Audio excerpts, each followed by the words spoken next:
Hello and welcome, dear students. This is Mohsin Altaf, and you are watching to Crash Course Academy. Today, I have come with the class 11th mathematics chapter number first, which is based on sets. Dear students, ये sets क्या होते हैं? हम आज इसके basic concepts यहाँ पे सीखने की कोशिश करेंगे. तो मैं आपसे पहले कंसेप्ट समझाने से पहले एक बात कहना चाहता हूँ जो आपने अक्सर अपने घरों में सुनी होगी. इवन कि आपने कभी परचेज किया होगा किचन सेट या कॉफ़ी सेट या और सेट्स की बहुत सारी चीज़ें आती हैं. तो ये सेट्स होते क्या हैं, इनका एप्लीकेशन क्या है, कैसे इनको हम रिप्रेजेंट करते हैं, ये सब आज इस लेक्चर में हम कवर अप करेंगे. तो ये सेट्स होते क्या हैं, अगर हम इसकी डेफिनेशन पे जाएं तो डेफिनेशन इसकी ये रहती है, a set is a collection of well-defined objects. Means collection of well-defined objects.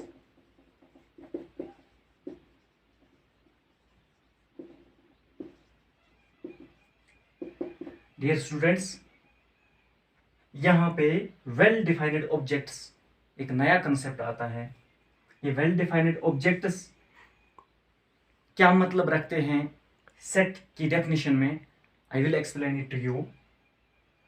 अगर हम एक बात करते हैं, अगर हमारे पास हम अगर नेचुरल नंबर्स की बात करें फॉर एग्जांपल, तो हम कह सकते हैं 1 2 3 यानी 1 से शुरू होने वाले जो भी नंबर्स हैं वो हमारे नेचुरल नंबर्स रहते हैं. फॉर एग्जांपल अगर मैं आपसे कहूं नेचुरल नंबर्स कैसे होते, आप लिख सकते हो n is equal to 1 2 3 up to infinity. ये एक सेट है जिसे हम सेट ऑफ नेचुरल नंबर्स कहते हैं. अब हमारी यहाँ की डेफिनेशन जो हमने लिखी थी ये हमें अब यहाँ पे एक्सप्लेन हो रही है. यानी नेचुरल नंबर्स जो हैं ये एक सेट है because it is a collection of well defined objects. Objects 1 2 3, ये 1 2 3 जो हैं इनको हम ऑब्जेक्ट्स बोलते हैं या एलिमेंट्स बोलते हैं. तो नेचुरल नंबर्स जो हैं ये एक सेट है, सेट ऑफ नेचुरल नंबर्स इसको कहते हैं. ये 1 2 3 जो इसमें एलिमेंट्स कंटेन्ड हैं, यानी जो एलिमेंट्स इसमें हैं इनको हम या तो ऑब्जेक्ट्स बोलते हैं या एलिमेंट्स बोल सकते हैं. तो डियर स्टूडेंट्स, हमें क्या समझ आया यहाँ पे, सेट्स क्या होते हैं. सेट्स होते हैं collection of well defined objects या एलिमेंट्स, यानी उन एलिमेंट्स की एक दूसरे के साथ कोई रिजेम्बलेंस या रिलेशन होनी चाहिए. फॉर एग्जाम्पल अगर मैं आपको एक सेट बता दूं 2 1 3 11 एटसेट्रा, ये भी एक सेट बन सकता है जब हम इसकी कोई प्रॉपर्टी एक्सप्लेन करेंगे. किसी प्रॉपर्टी के बेस पे अगर हम इसको सेट तब बोलेंगे जब हम ये कोई प्रॉपर्टी एक्सप्लेन करेगा.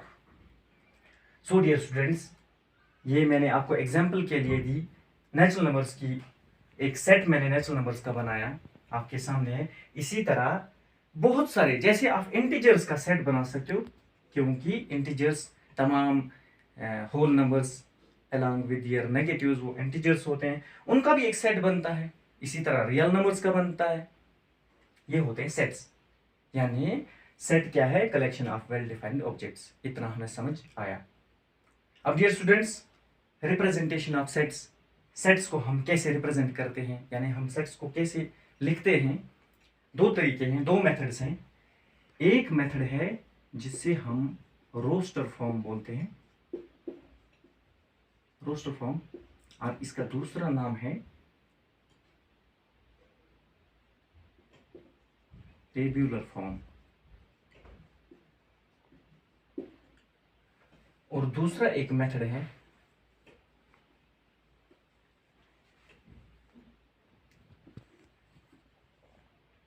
जिसे हम सेट बिल्डर मेथड कहते हैं. सेट बिल्डर मेथड और set builder form. Dear students, representation of sets दो तरीके से होती है. एक तो रोस्टर फॉर्म, यानी रोस्टर फॉर्म में हम लिख सकते हैं, सेट्स को बना सकते हैं, जिसे दूसरा नाम जिसका है टेबुलर फॉर्म। दूसरा एक हमारे पास मेथड है जिसे हम सेट बिल्डर मेथड कहते हैं, या सेट बिल्डर फॉर्म। ये है सेट्स को रिप्रेजेंट करने का हमारे पास दो मेथड्स। सेट्स को रिप्रेजेंट करने का तरीका एक्सप्लेन करने से पहले मैं आपको बताऊं, आपको ये नाम याद रखना है, George Cantor. George Cantor, dear students, George Cantor is called the father of sets. Set theory George Cantor ने दी।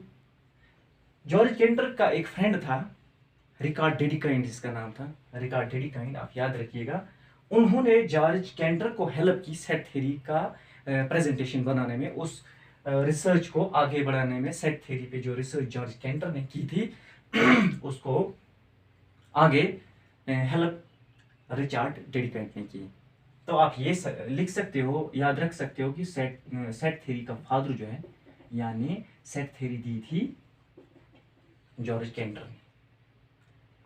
तो अब हम एक्सप्लेन करेंगे, थोड़ा ओवरव्यू में आपको दूं, सेट्स को हम रोस्टर फॉर्म में कैसे लिख सकते हैं। रोस्टर फॉर्म क्या है, थोड़ा सा ओवरव्यू में दूं आपको। हम रोस्टर फॉर्म, या जिसका दूसरा नाम टेबुलर फॉर्म है, कैसे लिख सकते हैं हम सेट्स को। डियर स्टूडेंट्स, सबसे पहले बात आपको ये याद रखनी है कि हम सेट्स को डिनोट करते हैं कैपिटल लेटर्स से। For example A B C, the letters should be capital because their elements are denoted by small letters. For example, if A is a set, हमारे पास A एक सेट है, इसके elements हैं या objects जिनको हम बोलते हैं, इसके एलिमेंट्स हैं A B C D। For example it's a set containing how many elements, 4 elements. तो ये हमारे पास एक सेट रहता है। सेट को रिप्रेजेंट मैंने किया, डिनोट किया कैपिटल से, और इसके एलिमेंट्स या ऑब्जेक्ट्स को स्मॉल से मैंने रिप्रेजेंट किया।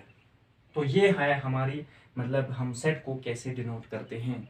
अब हम करेंगे काम रोस्टर फॉर्म या टेबुलर फॉर्म में कैसे सेट्स को डिनोट करते हैं, वो मैं आपको समझाऊं। वो सब यहाँ पे समझाया हुआ है।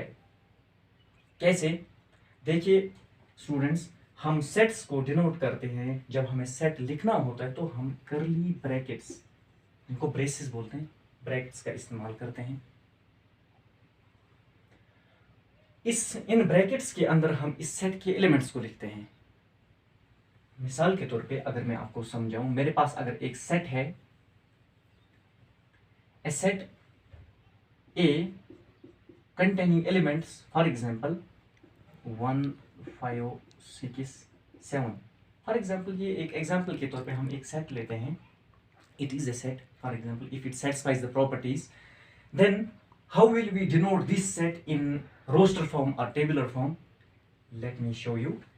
ए इक्वल टू, एलिमेंट्स तो यही रहेंगे, ये है हमारे पास सेट, करली ब्रैकेट्स डालो, एक एलिमेंट ये है या ऑब्जेक्ट, दूसरा 5, तीसरा 6 एंड ये अब हमने करली ब्रैकेट्स के अंदर एलिमेंट्स को एक दूसरे के से सेपरेट करने के लिए हमें कॉमास यूज करने होते हैं। तो ये हमारा सेट बन गया इन रोस्टर फॉर्म और टेबुलर फॉर्म।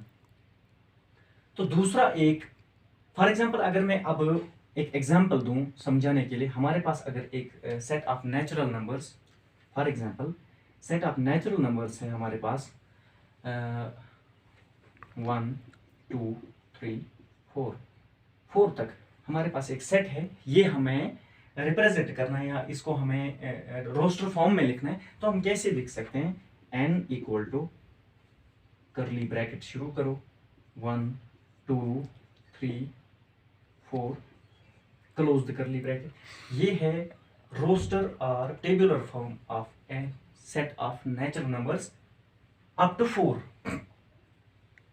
सो ये था, ये आपने, आई होप आपको कंसेप्ट समझ आया होगा कि नेचुरल नंबर्स या हम सिंपल एक सेट को कैसे रिप्रेजेंट कर सकते हैं रोस्टर फॉर्म में। रोस्टर फॉर्म का दूसरा नाम है टेबुलर फॉर्म। अब हम पढ़ते हैं दूसरा मेथड जो मैंने आपसे अभी आपको बताया था, वो रहता है हमारा set builder form. Set builder form दूसरा एक तरीका है सेट्स को रिप्रेजेंट करने के लिए। वो क्या है मैं आपको समझाऊं।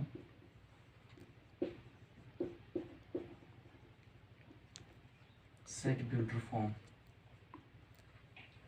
देखिए डियर स्टूडेंट्स, रोस्टर फॉर्म में हम कैसे रिप्रेजेंट करते थे आपको पता चल चुका है। अब हम देखते हैं सेट बिल्डर फॉर्म में हम कैसे सेट्स को डिनोट करते हैं। फॉर एग्जांपल, अगर मैं आपको एक नेचुरल नंबर्स का सेट दूं, आपको एक स्टेटमेंट दूं या आपको एक प्रॉपर्टी दूं, एक प्रॉपर्टी है फॉर एग्जांपल, आप लिखो फॉर एग्जांपल हमारे पास एक सेट है, set of real numbers less than 10 या set of natural numbers less than 10। दोबारा से मैं बोलता हूं, अगर आपको एक सेट बनाना है, आप एक सेट बनाइए set of natural numbers less than 10, तो हमारे पास प्रॉपर्टी एक आई। उस प्रॉपर्टी क्या, वो प्रॉपर्टी क्या है? वो ये प्रॉपर्टी है कि हमें नेचुरल नंबर्स लिखने हैं लेकिन 10 से less. Natural numbers we know शुरू तो 1 से होते हैं, 2 अप टू 9। 9 क्यों? बिकॉज हमने एक प्रॉपर्टी, वहीं से हमने एक कंडीशन दी थी कि आप लिखो natural numbers but less than 10, तो हमने 9 तक रखा। इस प्रॉपर्टी की वजह से हमने एक सेट बनाया।